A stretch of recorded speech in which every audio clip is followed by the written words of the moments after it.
Mais tout d'abord, il faut les analyser. Si on le dit, c'est-à-dire qu'on les a, ça provient de nos militaires et des services spéciaux. Donc, il y a un certain nombre de renseignements qui indiquent la trace, disons, britannique dans cette affaire. Et non seulement dans cette affaire, mais aussi dans l'attentat terroriste contre nos navires dans la baie de Sébastopol qui a eu lieu samedi dernier. Vous parlez de quel type de preuves? Parce que vous dites que ça vient de vos soldats. Il s'agit de quoi? Je veux dire, ça peut être renseignement militaire, bon, le renseignement en général.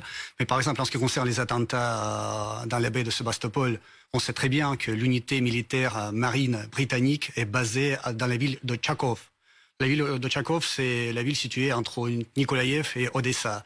C'est justement à partir de cette ville que cette attaque a été guidée, dirigée, si vous voulez, supervisée, parce que le couloir humanitaire destiné justement aux exportations des céréales ukrainiennes a été utilisé et sous le couvert de ce corridor humanitaire, cette attaque a été menée. Là, vous ne parlez plus du tout de Nord Stream, hein. Vous parlez de l'attaque de drone parce que nous parlons des deux. Ce sont deux histoires distinctes. Hein. C'est deux histoires distinctes, mais la trace est la même. Quand je demande les preuves sur Nord Stream, vous me parlez de Sébastopol. Oui, mais en fait, il s'agit de la même unité militaire marine britannique, des spécialistes de la même unité militaire. Sur cette présence militaire britannique, là, vous êtes en train de dire que les Britanniques sont co-belligérants, qu'ils sont en train de se battre sur le sol ukrainien.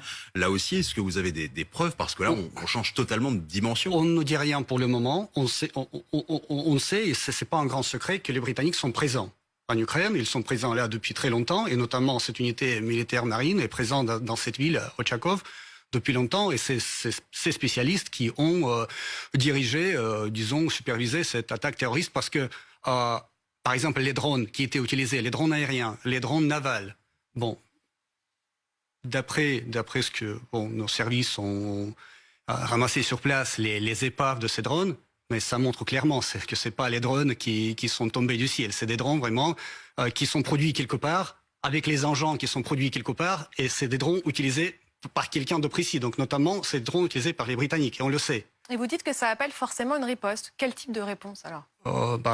Comme je vous l'ai déjà dit, il faut d'abord analyser soigneusement les preuves, les renseignements que nous avons, et après prendre des décisions appropriées. C'est ce qu'a dit le représentant du Kremlin.